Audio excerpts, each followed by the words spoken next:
You know, we all do it. We share our location with friends, with family. It's a little blue dot on a map, a digital tether to the people we love. A promise that says, I am here, I am safe. You never really think about what it means for someone else to be watching that dot. Someone who isn't supposed to. My name is Alex, and about 6 months ago I made a mistake. Not a big one. At least it didn't seem like it at the time. I was driving cross-country to visit my sister. To save money, I'd booked a tiny, off-the-grid cabin I found on a rental app. It was cheap, secluded, and had great reviews about its peace and quiet. The kind of place you go to disconnect. The final leg of the drive was down a long private gravel road, so narrow the tree branches scraped the sides of my car. It was already dark, the kind of dark you only get miles from the nearest streetlight. The cabin was charming. A little wooden box nestled in a clearing. Inside, it was all rustic furniture and the faint smell of pine and dust. The host, a guy named Mark, had left a key under a flower pot. Standard procedure. I got a fire going in the wood stove, sent my sister a quick text. Made it. Spotty service, but I'm sharing my location with you on the app just in case. I remember my thumb hovering over the send button for a second. It felt overly cautious, but I sent it. The little blue dot on my screen now placed me precisely in the middle of nowhere. That's when I got the first notification. It was from the rental app's messaging system. From Mark, the host. Mark, text appears on screen. Glad you made it. Saw your car pull in. The woods can get pretty lonely at night. If you need anything, just shout. I froze. Saw your car pull in. How? The cabin was completely isolated. There were no other lights, no houses nearby. I walked to the window and peered out into the inky blackness. Nothing. My rational mind kicked in. Maybe he has a camera on the driveway. Totally normal for a rental. I typed back, trying to sound casual. I'm texted, all good, thanks, cozy place. Mark, text appears on screen. Great. You're tucked in for the night then. It's just, your little blue dot on the map is still moving around. Looks like you're pacing. A cold knot tightened in my stomach. My blood ran cold. My little blue dot. He wasn't talking about a camera. He could see my phone's location. But how? I only shared it with my sister. I fumbled with my phone, pulling up the location sharing settings. My heart hammered against my ribs, and there it was. A setting I must have clicked without reading months ago. Share location with your host for the duration of your stay for a smoother experience. I turned it off. My hands were trembling. The moment I did, my phone buzzed. Not a notification, a phone call. From a no-caller ID number. I didn't answer. It rang 3 times and stopped. The silence that followed was heavier, more menacing than before. I backed away from the window, my mind racing. Okay, it's a creepy host, a weirdo. I'll leave first thing in the morning. Then from outside came a sound. I killed the lights inside. The room was plunged into darkness, lit only by the faint orange glow of the wood stove. I pressed myself against the wall next to the window, barely daring to breathe, and slowly peeled back the corner of the curtain. The clearing was empty, just the silhouette of trees against a slightly less black sky. Maybe it was an animal, a deer. It had to be a deer. And then I saw it, a flicker of light, a tiny piercing white light moving slowly between the trees about 50 yards away. It wasn't a flashlight beam. It was the glow of a phone screen, illuminating a face from below. It was him. He was just standing there, staring at the cabin, staring at me. I dropped the curtain, my back against the wall, sliding down to the floor. I was hyperventilating. He was out there. He knew I was in here, alone. He knew I'd turned off the location sharing. That was the trigger.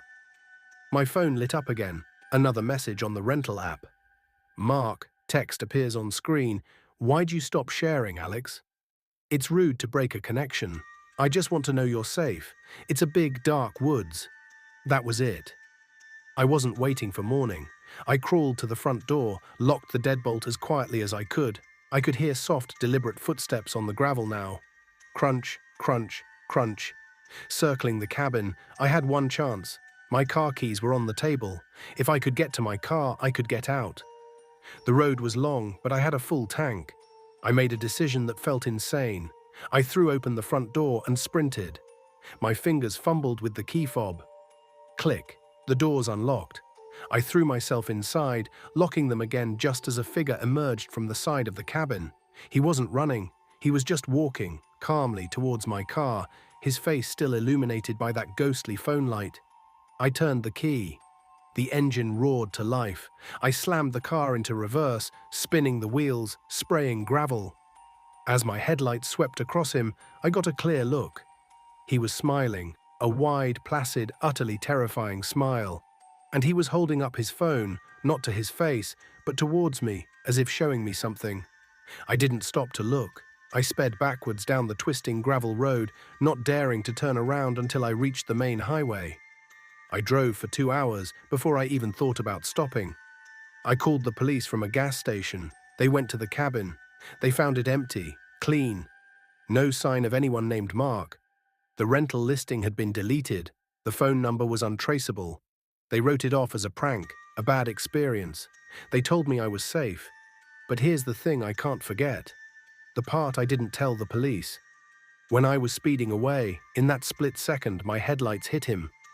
On his phone screen, I didn't just see a map. I saw a familiar app interface.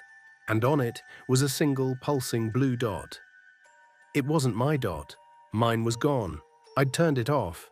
It was someone else's. So when you share your location, just be sure you know who you're sharing it with.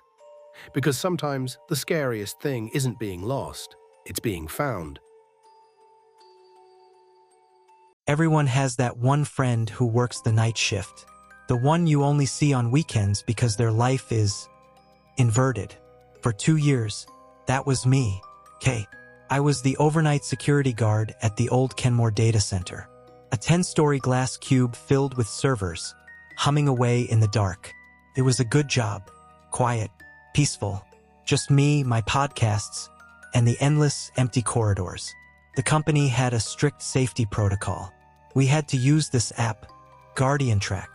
You'd tap your ID badge at checkpoints throughout the building, and a little dot on a map would show you'd been there. It was a digital breadcrumb trail to prove you were alive and doing your rounds. I never thought twice about it. It was just part of the routine. Until the night the app started tracking a second set of footsteps. It was a Tuesday, I think. Around 2 a.m. I was on the 7th floor, the server farm. It's a maze of towering black server racks. And the noise in there is a constant, deafening whir. My phone buzzed. A notification from Guardian Track. App notification. Text appears on screen. Guardian Track. Checkpoint 7E missed. Please complete your round. That was weird. I was standing maybe 50 feet from checkpoint 7E. I'd just been there 5 minutes ago. I tapped it again, the scanner beeped, and I thought nothing more of it. A glitch. But the next night it happened again. This time on the 4th floor, the open plan office. A sea of empty cubicles. My phone buzzed. Checkpoint 4B missed. I was literally looking at 4B from across the room. As I walked towards it, my phone buzzed a second time. App notification. Text appears on screen. Guardian Track. Checkpoint 4C completed. 4C was in the next wing over.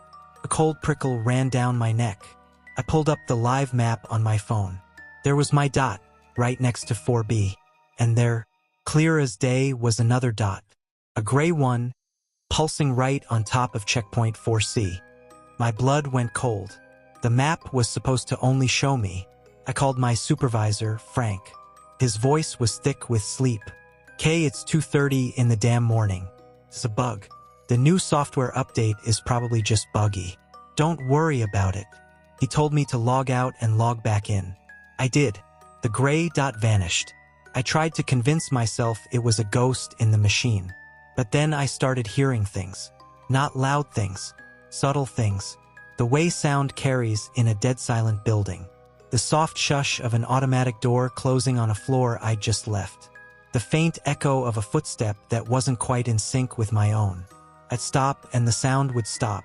I'd walk, and a moment later, I'd hear it again.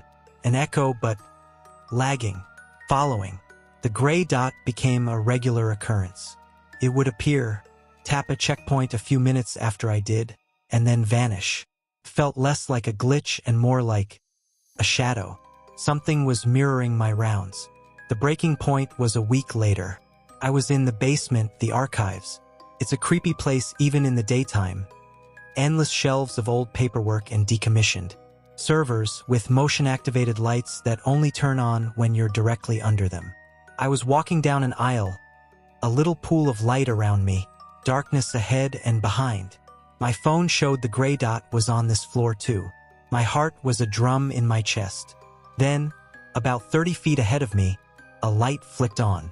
Nobody was there. It was just an empty aisle. But the motion sensor had been triggered. As I stared, frozen, the next light in the sequence snapped on. Then the next, and the next. A wave of illumination moving down the aisle, away from me as if someone or something invisible was walking away. I looked at my phone. The gray dot was moving, perfectly in time with the clicking lights, down the map of the basement corridor. That's when I realized it wasn't following me anymore. It was leading. I don't remember the sprint back to the security office. I locked the door, my hands shaking so badly I could barely hold my phone. I called Frank again, screaming that I was leaving, that there was someone in the building. Frank, Kay, calm down. I'm looking at the Guardian Track admin map right now from my laptop. There is only one dot in that building. It's you. You're the only one there. I quit the next day. I couldn't set foot in that building again. Frank was apologetic, said it was stress, isolation. He sent me my final paycheck and a link to disable my company app access. I tried to put it all behind me, but a few nights ago I couldn't sleep. I was just scrolling through my phone, and out of morbid curiosity, I opened an old file, a screenshot I'd taken of the Guardian Track map that night in the basement. I'd never looked at it closely. I was so focused on the gray dot leading me on. But now, in the cold light of my bedroom, I saw it. I really looked. The map showed 2 tracks, my blue line winding through the building, and the gray dot's path, a perfect, overlapping shadow. It had visited every checkpoint I had, just a few minutes behind. But in the basement, its path was different. It hadn't just led me down that aisle. Before I had even arrived on the basement level, the gray dot had already been there. It had started its round in the darkest corner of the archives. And the very first checkpoint it had tapped was right next to the security office where I spent my nights, as if it had been waiting for me, studying my habits. The app wasn't glitching.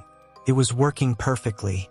It was just tracking 2 things, the security guard and whatever was already living there. I still can't sleep through the night, and sometimes, when my phone buzzes with a random notification, I jump. Because I know now that our digital tethers are little blue dots on a map. They don't just tell people where we are. They can also tell something else exactly how to find us.